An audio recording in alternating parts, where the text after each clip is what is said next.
જય માતાજી બધાને। 6 જૂને નિર્જળા એકાદશી। માન્યતા વર્ષની સૌથી મોટી એકાદશી પાણી વગર કરવામાં આવે છે। આ વ્રત નિર્જળા એકાદશી શુક્રવાર 6 જૂનના રોજ છે। આ વર્ષની સૌથી મોટી એકાદશી માનવામાં આવે છે।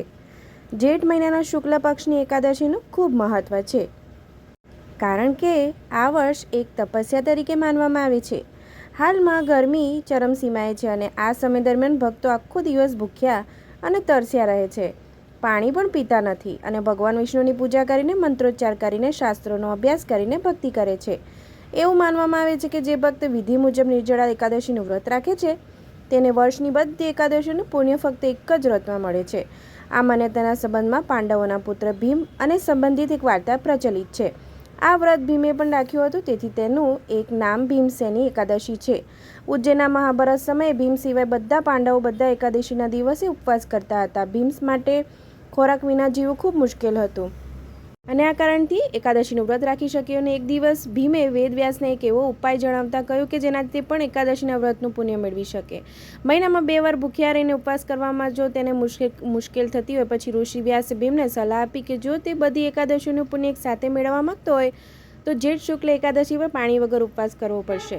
ભીમનું માનવું હતું કે વર્ષમાં ઓછામાં ઓછું 1 વાર ભૂખ્યા અને તરસ્યા રહીને ઉપવાસ કરી મુશ્કેલ વ્રત રાખ્યું। ભીમના ઉપવાસથી ભગવાન વિષ્ણુ તેમને આશીર્વાદ આપ્યા। વિષ્ણુએ ભીમને કહ્યું કે જે કોઈ ભક્ત આ વ્રત ભક્તિભાવથી અને વિધિ મુજબ કરશે તેને બધી એકાદશીનું પુણ્ય મળશે। નિર્જળા એકાદશી વ્રત એ સંયમ અને ભક્તિનું પ્રતીક। આ વ્રત સૌથી મુશ્કેલ માનવામાં આવે છે, કારણ કે ભક્તો આખો દિવસ પાણી પીતા નથી। ઉનાળામાં પાણી વિના જીવવું ખૂબ જ મુશ્કેલ છે, તેથી જ આ વ્રત રાખનારા ભક્તોને બધી જ 24 એકાદશીનું પુણ્ય મળે છે।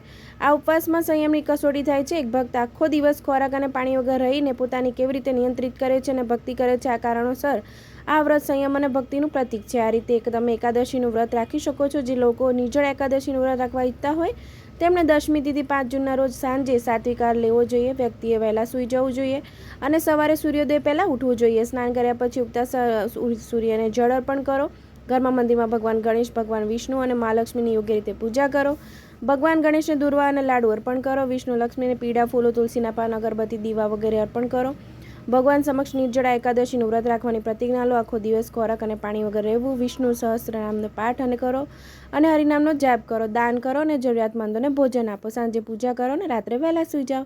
બીજા દિવસે એટલે કે દ્વાદશી તિથિ પર સવારે વહેલા ઉઠો, સ્નાન કર્યા પછી પૂજા કરો વગેરે ઘરે સાત્વિક ભોજન બનાવો અને જરૂરિયાતમંદ લોકોને ખવડાવો, પછી જાતે ખાઓ। આ રીતે એકાદશી વ્રત પૂર્ણ થાય છે।